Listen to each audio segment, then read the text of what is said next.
안녕하세요 유튜브 시청자 여러분, 제자르입니다.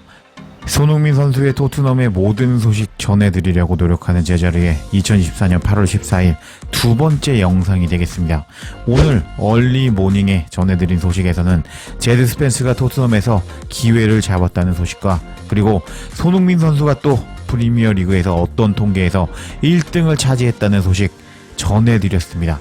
이번 영상 포함해서 오늘 총 3개의 영상을 올리면서 손흥민 선수에 대한 소식 다른 축구 채널보다 많이 전해드릴 예정인데, 열심히 자체 광고를 통해서 원래는 74%였던 구독한 줄 알고 착각하시고 보던 시청자분들이 71%로 줄었는데 50%대로 떨어뜨리는 것이 목표니 정중히 구독 부탁드리겠습니다. 채널 자체 홍보는 여기까지 하고, 이번 영상에서는 골드 기자 말고 메디슨을 까기 시작한 영국 축구 전문가가 등장했다는 소식과, 그리고 손흥민 선수의 인터뷰에서 어떤 발언이 토트넘 팬들을 감동하게 만들었다는 소식 가져왔는데, 어떤 소식들인지 바로 알아볼까요? 제 채널을 꾸준하게 보시는 수준 높은 시청자분들이라면 아시겠지만, 저는 지난 시즌 말미부터 메디슨에 대해서 강도 높은 비난을 이어왔습니다. 그때 당시 영국 국적의 공격형 미드를 영입해서 메디슨과 경쟁 체제를 만들어야 된다고 주장했던 제자르라고 할 수 있는데, 현재 영국 국적은 아니지만 잘생겼고 엄청난 재능을 가진 18살의 베리발이 이번 시즌에 합류하자 메디슨은 현지 축구 전문가들로부터 비난을 받고 있습니다. 우선 골드 기자가 유망주들에게 패스 안 한다고 메디슨을 까기 시작한 이후에 계속 메디슨을 저격하고 있는 상황인데, 다른 현지 축구 전문가들도 메디슨을 비난하기 시작했습니다. 첫 번째로 메디슨을 까는 축구 전문가의 의견은 더 부투룸을 통해서 전해졌는데, 리차드 키스는 4천만 파운드의 토트넘 선수가 훌륭했지만 허약해졌다 라고 말했다 라는 제목의 기사였습니다. 내용을 살펴보면 토트넘의 엔제 감독은 이적 시장에서 선수단 마무리 작업을 하려고 할 텐데, 앞으로 몇 주 동안 이적 작업에 분주할 것으로 보인다. 토트넘은 이번 여름에 지금까지 2명을 영입했는데 아치 그레이와 솔랑케가 토트넘에 영입되었다. 베리발은 1월에 계약된 이후에 토트넘에 합류했는데, 양민혁은 2025년 1월에 토트넘에 합류할 예정이다. 앞으로 몇 주 안에 토트넘에 누가 합류할 것인지를 지켜봐야 하는데, 동시에 토트넘은 이번 달에 프리미어 리그 개막전을 할 예정이다. 토트넘은 지난 시즌 대부분에서 4위 안에 들어가기 위한 경쟁을 했지만 마지막 몇 주에서 밀려서 5위를 차지했다. 축구 전문가 리처드 키스는 토트넘의 어떤 한 선수를 칭찬하기도 했고 비난하기도 했다. 리처드 키스는 메디슨을 허약하다고 평가했다. 키스는 개인 웹사이트에서 토트넘이 4위 안에 들기를 바라지만 그렇게 될 것이라고는 예측하지 않았다. 그리고 엔제 감독을 좋아한다고 말했고, 솔랑케 영입은 충분하지는 않지만 좋은 영입이라고 묘사했다. 그리고 키스는 메디슨을 훌륭하지만 약한 선수라고 묘사하며 메디슨은 도움이 필요한 선수라고 말했다. 누가 3, 4위를 차지할지 전혀 모르겠습니다. 진짜 복권 추첨과 같이 예상 불가입니다.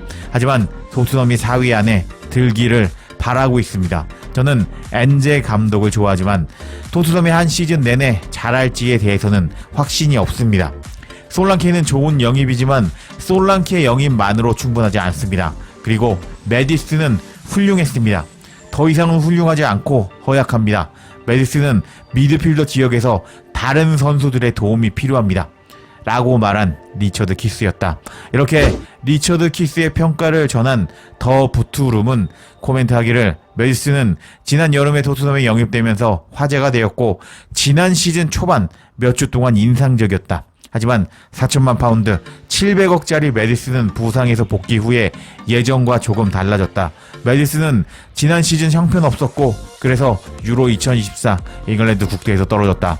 메디슨은 이제 이전 소속팀 레스터를 상대하게 되는데 27세의 메디슨은 그 경기에서 좋은 성적을 거두어야 한다. 그렇지 않다면 프리시즌에 좋은 모습을 보여준 베리발이 그를 추월할 가능성이 높다 라면서 리처드 키스도 메디슨을 못한다고 저격했고, 더 부투룸도 메디슨이 첫 경기 못하면 벤치 확정이라고 반응하였습니다. 이렇게 계속 까이는 메디슨이었는데 또 다른 축구 전문가가 메디슨을 비난하기 시작했는데, 관련 소식도 바로 전해드리겠습니다. 해당 소식도 더 부트룸을 통해서 전해졌고, 전문가들은 토트넘의 10번 공격형 미들 메디슨에 대해서 두 가지 우려스러운 징후를 발견했다 라는 제목의 기사였습니다. 내용을 살펴보면 메디슨은 토트넘에서 수수께끼 같은 존재가 되었다. 잉글랜드 국대 출신 메디슨은 토트넘에 데뷔해서 토트넘 팬들의 마음을 사로잡았었다. 2023년 6월 레스터에서 4천만 파운드 700억의 토트넘으로 이적한 후에 토트넘 선수로서 첫 4경기에서 2개의 골과 2개의 도움을 기록했다. 그렇지만 27세의 메디슨은 그 후에 24경기에서 2골만 넣었고, 그 결과 유로 2024 잉글랜드 국대에서 탈락했다. 그리고 축구 전문가 데니 머피는 토트넘에서 메디슨이 개선해야 할 2가지에 대해서 언급했다. 머피가 토트넘의 메디슨에 대해서 알아차린 점은, 47세의 머피는 메디슨이 토트넘에서 내구성과 수비 인식을 키워야 한다고 주장했다. 토크 스포츠에서 머피는 다음과 같이 말했다. 메디슨은 놀라운 선수입니다. 매우 지적이고 균형 감각이 뛰어나고 패스로 상대 수비를 열 수 있고 골도 넣을 수 있습니다. 메디슨이 토트넘의 슈퍼스타가 되어서 실제로 중요한 경기에서 차이를 만들기 위해서 개선해야 할 점은 2가지입니다. 첫 번째는 그의 내구성입니다. 부상을 피하는 것이 중요합니다. 메디슨이 90분 풀타임으로 뛴 적은 거의 없습니다. 아마도 신체적인 문제일 수도 있고 멘탈적인 문제일 수도 있습니다. 여튼 그 부분에 대해서 개선해야 합니다. 그리고 제가 메디슨이 개선되었으면 하는 점은 수비 능력입니다. 3명의 미들로 경기에 나와서 10번 공격형 미들로 뛸 때 수비 능력을 발휘해야 하기 때문입니다. 라고 머피는 메디슨을 비난했다. 메디슨은 실제로 지난 시즌 프리미어 리그 28경기 중에 단 6번만 풀타임으로 뛰었다. 토트넘의 10번 메디슨은 땀을 더 흘려야 한다. 메디슨은 지난 시즌 초반 폼을 되찾아야 하는데, 엔젤 감독은 메디슨과 주전 경쟁을 펼칠 선수를 영입했다. 베리발은 토트넘에 이미 적응했고 이 스웨덴 선수는 엄청난 재능을 가진 선수로 보인다. 손흥민도 베리발을 칭찬하기도 했고, 골드 기자도 베리발이 이렇게 빨리 토트넘에서 효과적인 모습을 보일 것으로 예측하지 못했다.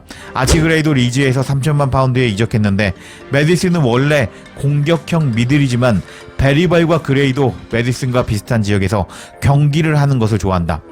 그렇기 때문에 700억을 주고 사온 메디슨이 토트넘 선수로 다시 자리매김하지 못한다면 메디슨은 자리를 내주고 벤치에서 시간을 보내야 할지도 모른다 라면서 메디슨이 더 열심히 뛰어야 한다고 코멘트하는 더 부트룸이었습니다.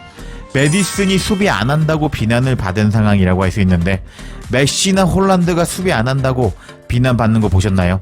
없으시죠? 메디슨이 공격형 미들로 나오면서 공격 포인트를 기록도 못하고 있는데 열심히 뛰지도 않는 모습을 보여주자 선발로 나올 거면 수비라도 해라 라고 비난하는 영국 축구 전문가 머피라고 할 수 있겠습니다. 제가 최근에 메디슨 비난하는 영상 많이 올리자 메디슨 왜 계속 비난하냐고 뭐라고 댓글 다시는 분들도 계셨는데, 저만 메디슨 까는 거 아닌 거 확인하셨죠? 현재 메디슨은 영국 현지에서 다수의 전문가들에게 까이고 있는 상황입니다. 저는 근거 없는 말 안 합니다. 이렇게 골드 기자 말고도 메디슨을 비난하는 다른 영국 축구 전문가들이 등장한 가운데, 손흥민 선수가 인터뷰에서 현지 팬들을 감동시키는 이야기를 해서 영국 팬들은 난리가 나고 말았는데, 해당 소식도 전해드리도록 하겠습니다.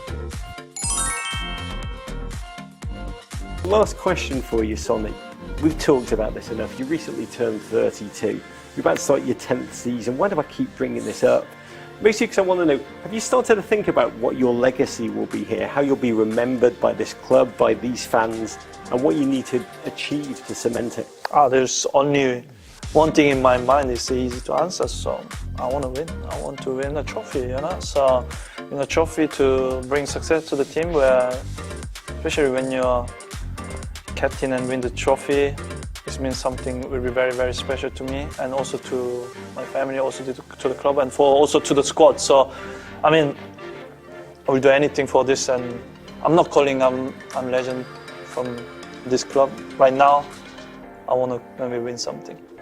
저작권 문제로 손흥민 선수 인터뷰 영상이 살아있을지 없을지는 모르겠지만, 내용을 요약해 보자면 손흥민 선수는 맨인 블레이저스라는 채널과 인터뷰에서 토트넘에서의 레거시에 대한 질문에 제 마음속에는 단 한 가지 우승 트로피를 따고 싶은 마음뿐입니다. 그것을 위해서 뭐든지 할 수 있을 것 같습니다. 라고 말한 손흥민 선수였는데, 토트넘에서 우승을 위해서라면 뭐든지 다 한다고 말한 손흥민 선수였는데, 사기치는 채널들은 계속 손흥민 맨시티로 이적한다면서 조회수 빨아먹고 있던데, 그런 채널들 그만 보시는 것을 추천드리겠습니다.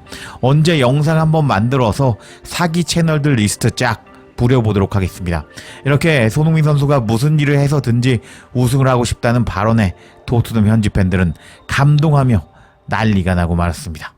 만약 손흥민이 우리와 함께 우승을 한다면 손흥민은 토트넘에서 해리 케인의 레거시를 넘어설 수 있을까요? 소니가 우승한다면 케인 레거시 뛰어넘는다고 할 수 있죠.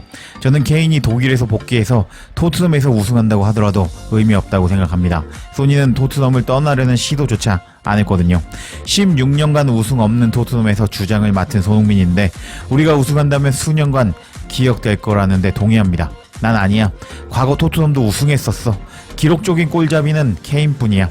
2002년 이후에 태어난 사람들은 우리가 우승한 것을 본 적이 없을 겁니다. 우리가 우승한다면 그들에게 가장 큰 날이 될 겁니다.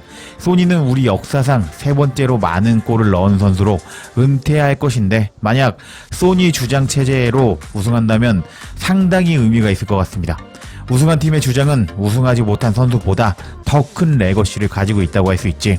저는 소니를 정말 사랑합니다. 소니 주장 체제에서 우승이 이뤄지도록 저도 무엇이든지 하겠습니다. 신시여, 저는 소니와 함께 토트넘이 우승하는 거 보고 싶습니다. 제 말 듣고 계신가요? 소니는 아시아적 가치도 있는데 항상 힘든 길을 선택하네. 소니가 우승 트로피 들고 있는 사진은 정말 멋질 거야. 소니와 함께 우승하려면 더 많은 영입이 필요하다고 라면서 손흥민의 의미심장한 인터뷰 내용에 감동한 토트넘 현지 팬들이었고, 만약 우승한다면 케인의 레거시를 뛰어넘을 것이라고 반응하는 토트넘 현지 팬들이었습니다. 이렇게 손흥민 선수의 인터뷰 내용에 감동 터진 토트넘 팬들 소식까지 전해드렸는데요. 좀 쉬다가 다음 영상 제작해 보도록 하겠습니다. 제자리에 영상 놓치지 않도록 알림 설정해 주실 것을 부탁드리며 영상 마치겠습니다. 구독과 좋아요, 댓글은 사랑입니다. 감사합니다.